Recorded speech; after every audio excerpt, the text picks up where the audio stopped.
As bad as Disney has been in the past, this is still a video that I never thought we would make.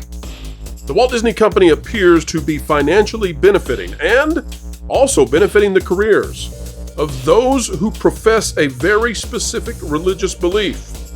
And if you are Christian or Jewish, Hindu, let me tell you, it ain't you that's getting the reward. We'll explain right now.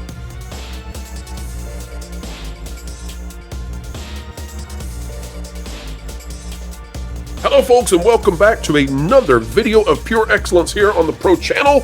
Why is it excellent? Well, because you have joined us, and today we are unveiling and bringing back the curtains on a program that has operated in relative obscurity, even to the point that I had no idea this program existed at the Walt Disney Company. However, it seems to be absolutely and utterly pervasive and has an impressive impact on everything as far as media, content, movies, TV shows, etc. And one person sitting at the top of that program who has a very interesting background. Folks, this is an exclusive that you cannot miss if you want to understand why Disney has been missing with so much of their content as of late. Joining us today to talk about all of this is Ron Coleman. We've also got LW Ghost, an investigative reporter for That Park Place, Jonas J. Campbell. Welcome to all. And let's get straight in to the topic at hand. Folks, here it is, the article out of thatparkplace.com, the website that you should be bookmarked to if you want real news when it comes to entertainment. No shilling allowed. It says exclusive. The Walt Disney Company's RISE program grants money to filmmakers based on religious beliefs. Jonas, what does RISE stand for, please? It stands for Representation, Inclusion Strategies, and Engagement, because they needed an E. Yes, they had to have the E. The Walt Disney Company appears to be financially benefiting and more young filmmakers who profess belief in Islam.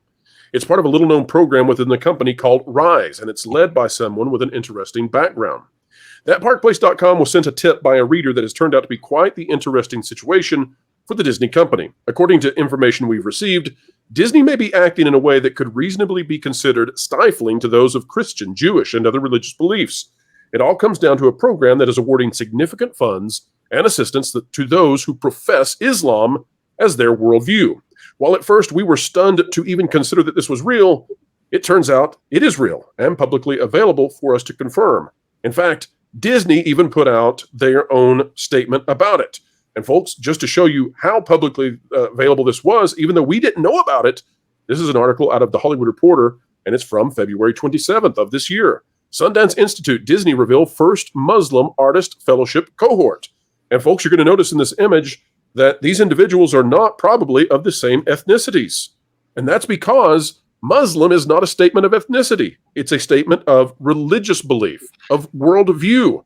And as a result, this cohort is based on religious belief or statement thereof. It's not about your race. It's not about your background necessarily. It's about what is your doctrinal beliefs of the way that the world exists according to religion. And that is where I think we are in a very strange place. I want to draw your attention quickly to the first two real paragraphs. It says, each of the four filmmakers will receive an unrestricted $15,000 grant as they participate in a year-round, and this is, I think, far more valuable than the grant, year-round professional development program that will include personalized support, networking, and community-building opportunities in service of their respective goals and projects. It says, our partnership with the Walt Disney Company will help further opportunities to uplift Muslim artists and their narratives, said Hajnal Malnar Sussex, Sundance Institute Director of Artist Accelerator and Women at Sundance Programs. Now, what is curious to me about this is, I would struggle to imagine a scenario where Disney forces people to say that they are Christian in order to receive funding and highly in-depth support. I have a hard time believing that Disney would have people profess that they are Orthodox Jew. I have a hard time believing that they would force people to say they're Taoist or whatever you can come up with. But in this case, declaring that you are Muslim grants you a special status, apparently, in terms of receiving this grant. I want to go to Lou first. Lou, what's the benefit to these young people beyond the 15,000 when we're talking about Sundance and these very I personalized think services?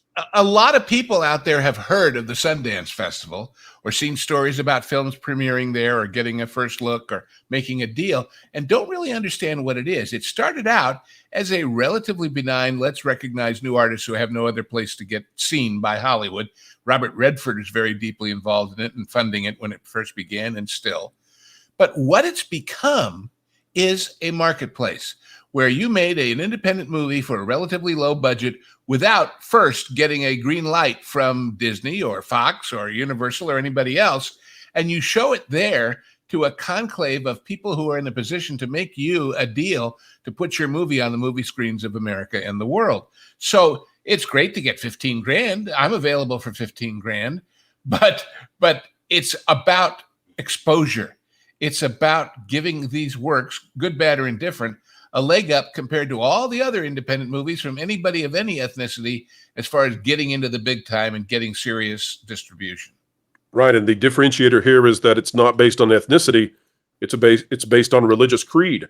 Ron, I don't see that this is illegal in terms of criminality, but I think that if I'm a person who's wanting to receive a leg up from Disney, and I'm an Orthodox Jew, this is problematic if I'm not allowed to have a shot at it, and if there are no other programs that reach out to me and my religious views.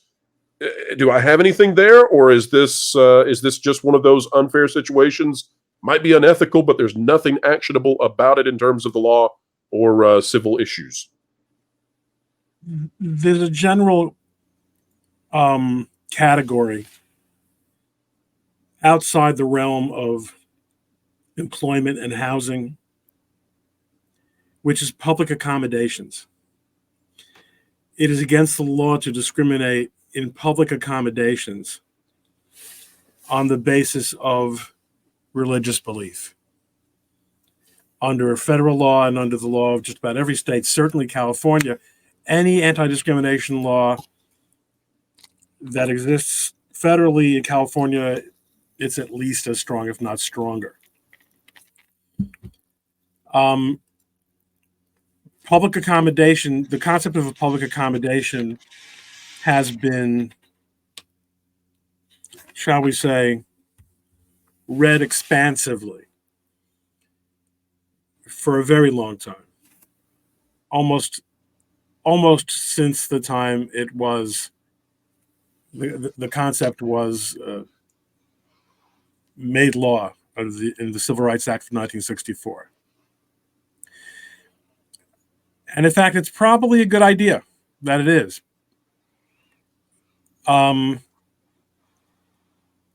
Usually when we think of public accommodations, that includes restaurants, theaters, hotels.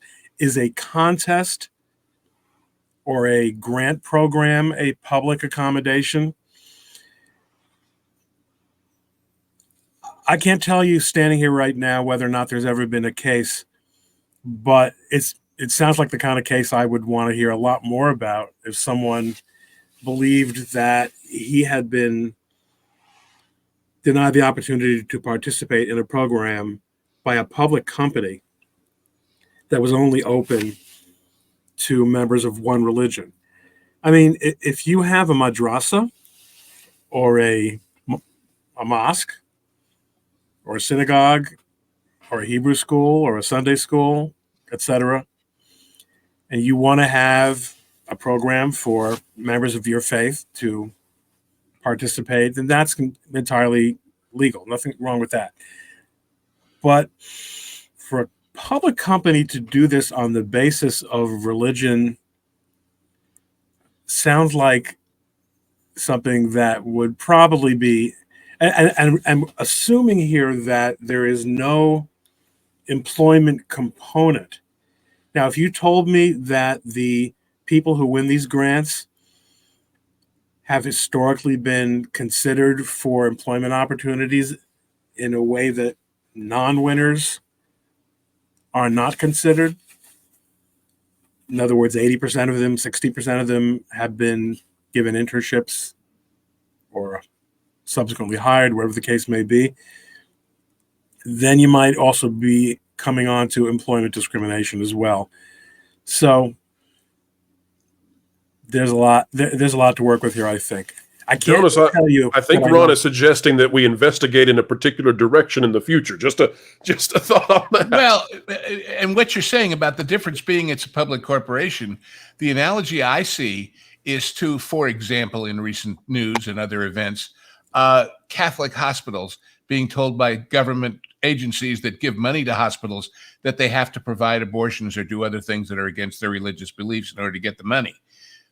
Could they do that if they were totally private and divorced from public money? Maybe so, but not if the government is involved in paying their way and handing out grants and things prejudicially, the same way in this case a private company is. Or am I off base, Ron? I don't know, but that's a comparison that came to mind when you were describing that. Certainly, it's a no-brainer that a government could not do this. Right. No-brainer. A private company, again, let's work out the width of the bracket here. All the way on the right, absolutely forbidden would be governments. All the way on the left, definitely permitted would be religious organizations. How about private companies? Does it matter if a private company is publicly held or not? No, I didn't mean to suggest that in and of itself would make a difference. Okay. But a public company, or rather a private company that has an open contest, open to all members of the public, but then, in other words, it's true that you might say that my Jewish filmmaking, Jewish narratives, open for Jewish, filmmaking contest for Jewish students at synagogue Beth Am. It's open to the general public who happen to be Jewish. So that that's not really a meaningful terminology. Yeah. And the other thing, of course, is Sundance. I assume is a nonprofit as an entity. I don't know. Maybe it isn't, but well, I'll tell you guys one place that breaks and other things from the government. One place that I really think is not a good idea for Disney to be involved in is this puts Disney in the position of defining what it means to be Muslim. So you have to define, for example, well, you're a real Muslim, you're not a real Muslim. Here's the criteria based on what we say is Muslim, what is adherence to Islam, and that gets into a real dangerous territory for Disney. But I think they're in some real danger here beyond that. Let's read a little bit further, folks, because we need to talk about how this is being done and who is doing it. Continuing in the article, it says, it appears that this grant program is driven via a department/initiative inside the Walt Disney Company that has, up until this point, received very little scrutiny from our coverage. As I said, I had no idea this even existed, and apparently its tendrils are all throughout the company. Rise is a large effort within Disney that crosses studios, departments, and even subsidiaries. It appears to be a well-funded, cohesive push within the company that ensures non-white, non-European, non-Judeo-Christian stories and personalities are promoted to tremendous extent. Maria Bongi, was that the pronunciation? Yeah, pretty close. Maria Bongi. Maria Bongi, apologies, is the vice president over at Rise. And she has a very interesting background based on what we have been able to research so far. She was recently the leader of a company called Harness, which worked to generate gender justice in the entertainment industry through collaborations and iteration with corporate leaders and activists. My understanding is she was hired on at Disney in 2021. Bongi has also a past that may give some folks pause. For example, in 2007, she is recorded as having said, "We're not against Jews." And folks, because of the platform we're on, I'm not going to finish that. But folks, you need to read it. And if you are driving, don't read it while you're driving. But later on, come back to this or go read the article at thatparkplace.com. That goes on to explain what that term means and why that's such a dangerous thing for her to be saying, especially given where we are in the world today. Additionally, it appears that when she was very active at her university, she defended someone by the name of, and we'll go down here to where it gets to this, actually right here, Malik Ali, and that individual seems to be in favor of extremely heinous groups that have a desire to wipe out entire people groups. Now, I'm not saying that, but Discover Networks or Discover the Networks is, and all of this is available to people to go look at and see. I'm also not saying that Miss Bangi could not change or her views have not evolved. I have no idea. There's no way for me to know that. All I can do is point to all of these various links and sources and references, as well as the tremendous number of videos that we have of interviews that, frankly, were not getting much attention, and they may now. You can see she participated in a panel called The Road to Decolonization in 2019. She was involved in a panel called Intersections, Gender Equity, and Anti-Racism at the Ballot Box, that from 2020. And she says, for example, in this case, she appeared at an event featuring trans community leaders, Black Lives Matter founders, particular band detractors, etc. She bragged that companies like NBC were told by her group at the time, you're going to pay us and we're going to pay our communities. She is someone who has very partisan backgrounds, very ideological stuff surrounding her, in orbit around her. But the thing to know about this, the thing to really know, and this comes from, I guess, On the Red Carpet, and this is out of her own words in this interview. Bangi's Rise Department, and remember, folks, I'd never heard of this until we began researching. Bangi's Rise Department is so influential at the Walt Disney Company that she literally oversees every single production the company has at any given time, even to the point of having significant control and input. That's over 200 productions at any given time over the full span of the company. And every single one of those productions seems to be under the watchful eye of someone who appears to have had an extremely partisan and controversial worldview over the last 2 decades. Again, all of this, we have videos everywhere, but you can see this. It says, as Vice President of Representation and Inclusion Strategies at the Walt Disney Studios, some of Maria Bangi's responsibilities include overseeing hundreds of film productions from company entities such as 20th Century Studios, Pixar, Marvel Entertainment, Lucasfilm, and more. Here's what I think is interesting. Here is a woman with a very sensational past statements, past involvements. She's a Muslim woman, and her department is granting only to Muslims in this particular situation vast resources beyond the $15,000 to advantage them, apparently. And she has huge power at Disney. Jonas, I want to hand it to you. You haven't had a good chance at taking a swing at this. Jonas, what's your take on all of this, given the full spectrum of what we're looking at? I'll be honest. While I don't think Disney should be hiring based on religious beliefs, I don't think that it doesn't worry me as a person for them to hire someone based on their religious beliefs. I think that hiring someone based on that for Disney, a large, for the most part, I'm going to say it's soulless corporation, to be hiring based on religious beliefs is a little icky. Well, Jonas, let me push back. If you hire, so there aren't infinite positions, right? So if you hire someone based on a specific religious belief, aren't you not hiring someone of an opposite or opposing religious I totally belief? agree. From a legal standpoint, it's problematic. Yes, that's the issue.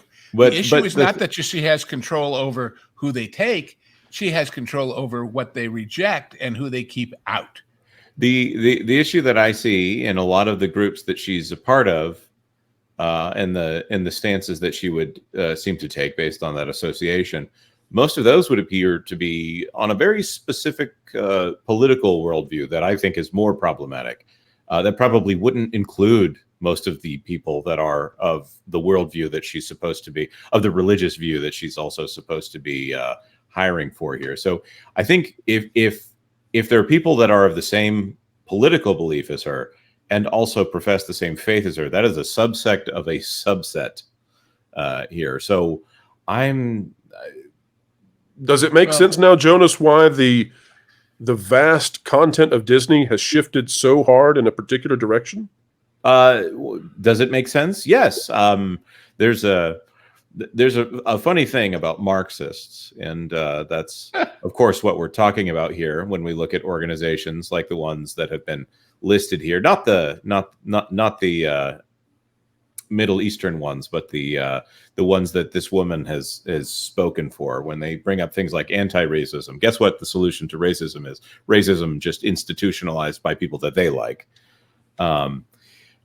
Forgive me if I'm seem to be going off the rails here for anyone in the audience who doesn't understand what goes on in situations like this. They use race and they use grievance as a shield in order to enact their own political worldview onto unsuspecting people, basically weaponizing the concept of politeness, weaponizing the concept of consideration and the concept of equality into enforcing, in the classic Marxist way, the opposite. They don't want equality. The great quote being, of course, all men are created equal, but some are created more equal than others.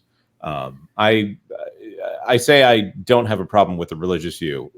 It's a problem with the political view and the fact that they are using religion as a cudgel in order to, or a wedge in order to hammer in a much more problematic worldview, as we'll see from some of the productions that have been approved and likened to these projects here. I want to get a little bit more rigorous on the legal side. It is interesting, Pro. It's interesting, and it could be relevant, but it's not obviously relevant. What past positions this woman has held, either as an activist or a volunteer or an employee, and what other things she said while working in other jobs. A person, many people change their hats. I know many people who have worked as clergy and then gone into nonprofit work, government work, the professions. You can't necessarily hold against a person what they have said in other roles. Sure, and I think it would be immoral of us to presume that she has not evolved. That said, well, we would need evidence of that.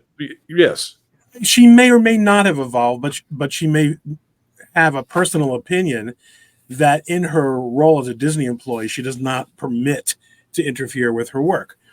On the other hand, what we seem to have uncovered here, and I say we, royal we, I have not been involved in it, but what it appears... Ron, you never know. You may in the future. What it does appear is that there's a program that would prima facie, certainly would be against, and again, I remind viewers and listeners that I'm not a California admitted lawyer, although most people in my law firm, the Dillon Law Group are, our main office being in San Francisco. The Unruh Act, which prohibits very, very broad categories of discrimination in public accommodations, including nonprofit organizations that have a business purpose, or again, that are open to the public.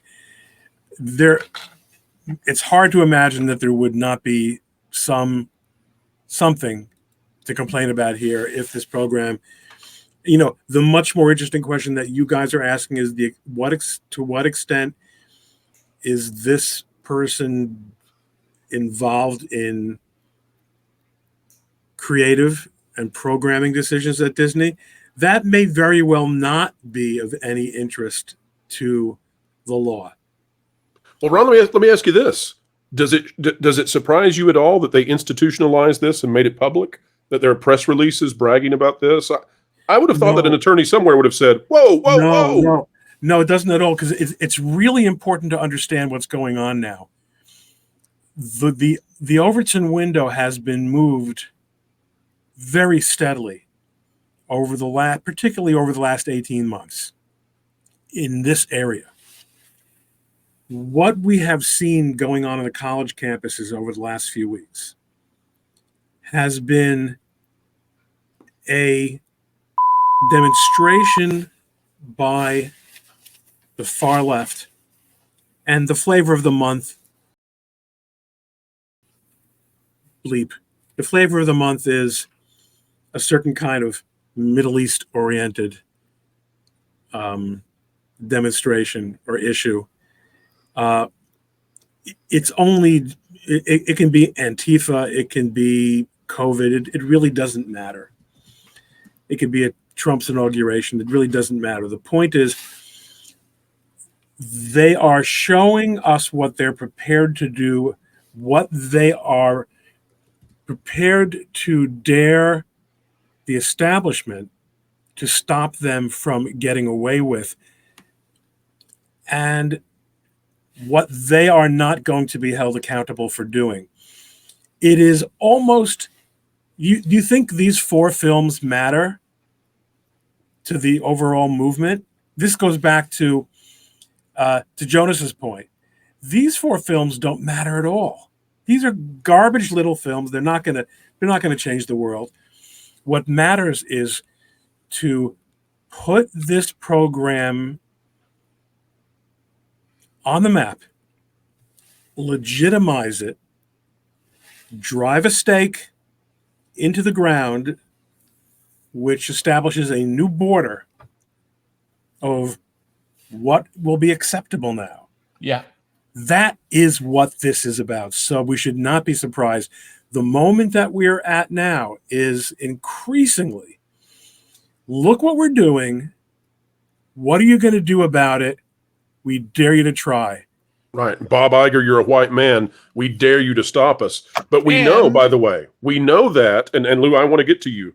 But I just want to make this very quick point. Go. Which is that it's not just that they would reject if you did this. Let's say you said, okay, well, this is just open for Protestant Christians. This is only open for Orthodox, Greek Orthodox Christians. This is only available to Orthodox Jews. You can make a list, right? They would be in absolute uproar were that to happen. And this is sort of being flaunted. Lou, your point, please, but in addition, please also add to what you were about to say. In your extensive Hollywood experience, is this a departure from the norm from what you saw over decades? Well, I think you need a little historical context on that point, which is this. People always have this thing, oh, Hollywood, it's run by the Jews. To the degree that that was ever true, which I would dispute, it wasn't because they were Jewish. It was because they were entrepreneurial and because they were locked out of so many other professions and ways of getting ahead. I don't think Louis B. Mayer woke up when he was a 5-year-old and said, I'm going to be a Jewish studio head. He said, what can I do to make a living? What can I do to make a success of myself? And they said, well, you can't be an Ivy League lawyer and you can't be. And so that's what wound up. But look at those pictures for a second and consider this. Do you think it's an accident that there are 2, and I know in this day and age, this is a very iffy statement to make, but I'll make it anyway, 2 boys and 2 girls? Because I don't claim, we are always saying we don't give financial advice. I don't give religious doctrinal scholarship advice, but in the Quran, as written, in the words of Muhammad, as written, women don't have vice presidencies of anything. So these people who say they're also for gender whatever, that's just a smokescreen too. It's not. In other words, we keep calling this a religious belief. I'm not disputing that there are religious Islam people. This gets into, by the way, Lou, what we talked about before. Disney has to define what this means. Well, what's interesting is Disney could redefine. System. Right. It's about a political system, not about what is God and what are the moral teachings of God and what should you do with your life to be a good person. By the way, question, if Ron or I officially, quote, identified as Islamic, would we be eligible for this program? According to this that's a great question. What if you are an apostate? What if you 2 days later reject it? Are you kicked out of the program at that point? Is your adherence to Islam on an ongoing basis over the full year necessary to continue your participation? I don't know. Would the high priest of wherever in Saudi Arabia, would the keepers of the holy places be the ones to judge your degree of orthodoxy or adherence to the Quran? Based on what they're benchmarking their work against, I would say there's nothing holy about it by most religious standards.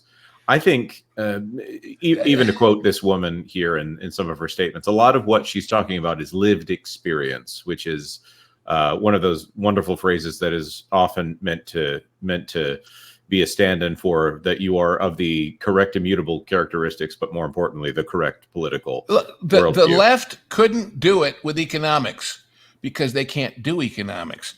I saw a rather cute Babylon Bee headline just today saying that the people on the campuses that are demonstrating are fulfilling the great traditions of Marxism by running out of food when they asked for snacks. But if that doesn't work, well, we'll use Islam. If that doesn't work, we'll use something else. Right. This is all a means to a political end. It has nothing, I would suggest, other than in name only, to do with tolerance of various official religions. But that thing of, see, we're tolerant, we're just doing the right thing, is what gives cover and what, frankly, could be considered in some cases extortion. I remember back in the 60s and the 70s, I think Jesse Jackson went to either Pepsi or Coca-Cola. He had a nephew or somebody who wanted to get one of the bottling franchises and said, basically, give him this or we'll tell the world you're racist. There is a certain amount of, a lot, not a little, of political blackmail going on here. And whether or not somebody's Islamic or Hindu or anything, if they could do it by co-opting Judaism, they would. If they could do it by saying we are Shinto activists and you're not putting enough Shinto stuff into your movies, Disney, and we're going to call you racist and make the whole world reject you, or else, they would. It's not about anything that any of us who are honest would define as a religious or moral system of life and belief. It's about political power, period. It's definitely not about underrepresented groups because Disney is a global company. Islam is the second largest religion in the world. Yeah. Your very small religious followings. There are no Jains. There are no Jains receiving vast grants for doing their artistic project. Yeah, projects. Right. I would like some of those grants, and therefore I now identify as a Jain. There's also the only if I did here. that and people didn't know how you spelled it, they would think I was making a sexual statement, not a religious statement. No, we're talking about those who would not even step upon a bug. Yeah. Go ahead, Jonas. Exactly. No. There's also the implication here that Muslim is some kind of ethnicity, which it of course is not. But they people who would take advantage of this would of course have everyone confused about what it is, as opposed to clearly defining it. It allows somebody to make their own brand up. Yeah, but it includes all those well-meaning people who say that they are quote unquote moderate Muslims who are on the target list along with the rest of us. Right.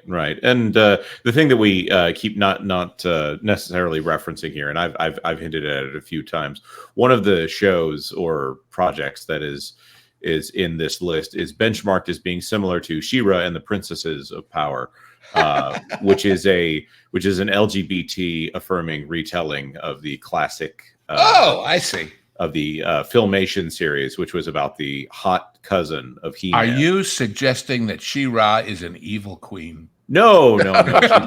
She's a princess. But I've never been one to associate Islamic ideology with LGBT representation, though. Well, Ron, I'm going to let you go ahead. That alliance is a de facto reality. Explain that, Ron. I don't understand it. I really would like for you to explain how that union is happening that we're seeing manifested inside Disney and inside entertainment. Goes back to what Lou said. It has nothing to do with religion. It doesn't even have really anything to do with sex. It has to do with destroying the existing social order. It's neo-Marxism or cultural Marxism. Decolonization, is that the word that they would say? Yeah, well, it certainly has nothing to do with colonization. The reason the entire Middle East and North Africa is Muslim is because of colonialization.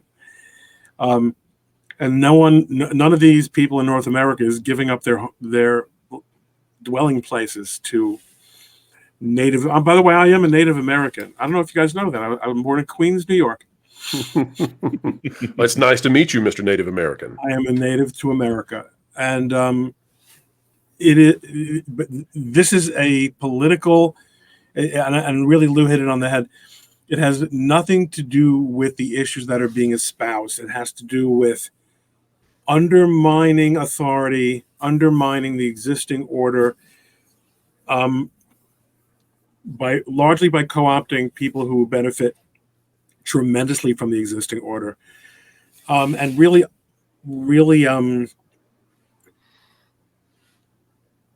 it's the cynicism and the politics behind it are really depressing.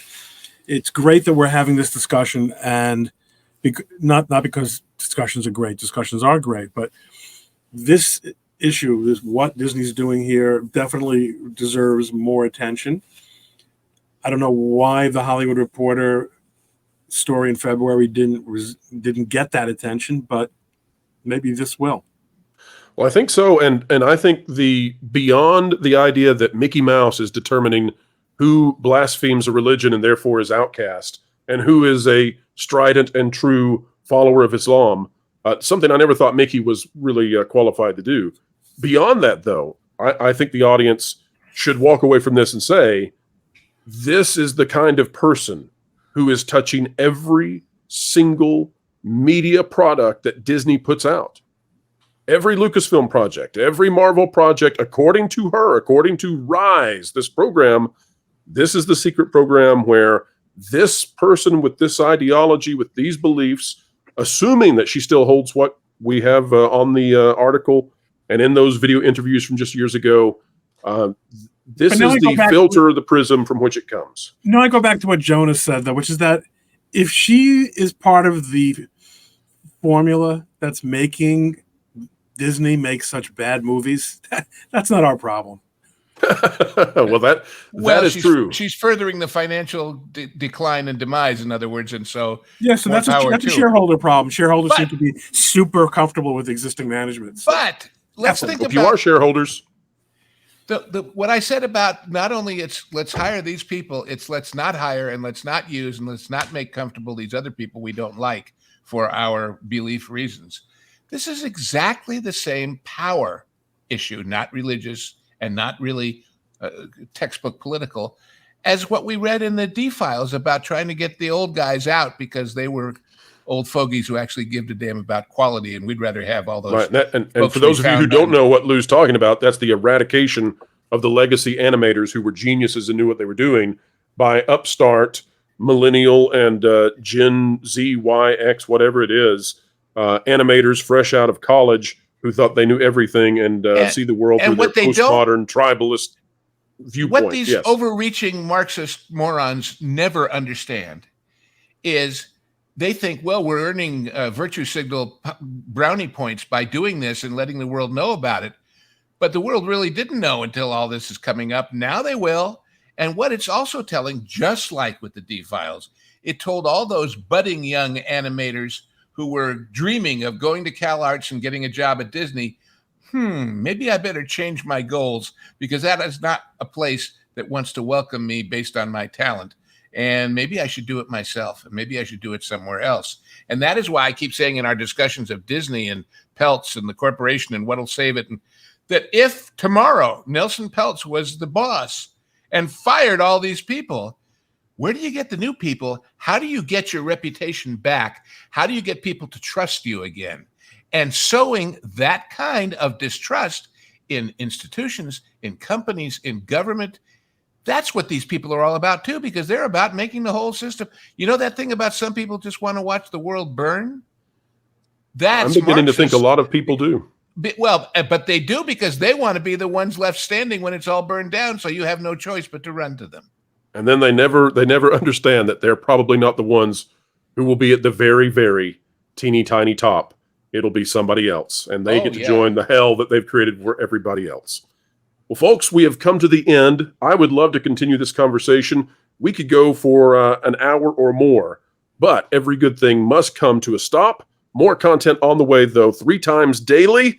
We have another massive entertainment bombshell coming out later today. Amazing that we've got these 2 stories coming out in a single day. but it is what it is, and we're happy to cover it this way, folks. Well, you know, Pro, when Jonah sent me the stuff for the show earlier today, we were going to cover this. I wrote back, another slow news day around here, huh? We don't have those anymore. No. Just when you think there's a drought, there's not. Well, folks, you can help us prevent droughts here on the channel by clicking like, share, subscribe, click it, stick it to the algorithms, hit the notification bell, and drop a comment down below. Please be appropriate in your statements for the help of this channel. Also, if you are not following Ron Coleman on his YouTube channel, link is down in the description below. And if you're not following him on Twitter/X, well, you're in the minority and you're missing out.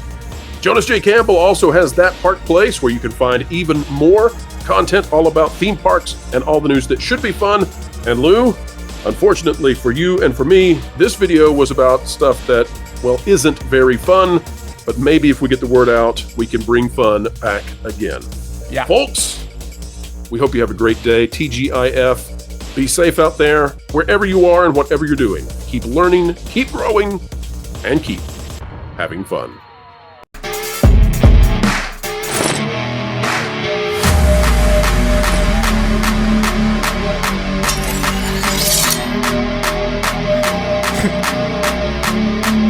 Wilton, what are you doing? Well, word on the street is the culture war has officially made it to the doorstep of That Park Place. And I realize Jonas has no one there who loves him.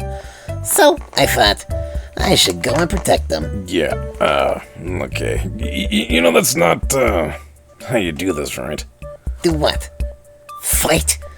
Don't worry, Floral. I will not be intimidated by a criminal threat. Threat? Wilton, don't be ridiculous. What does it matter to me? I have only one life to lose. I mean, I totally expected you to die walking into traffic, but, They may take our lives, but they'll never take our freedom! Okay, just stop. This is just nonsense. You already have one of the easiest and most effective tools and weapons at your fingertips. My axe? No. The truth. Stay smart and ready to tell and share the truth by keeping up to date with WDW Pro, That Park Place, as well as Valiant Renegade. And Jonas? I mean, he does things with Vash, and that's not very reassuring. That's like putting two helpless chipmunks into a piranha pond. That's neither true nor accurate. Unlike the team from That Park Place. Sue me. Ugh.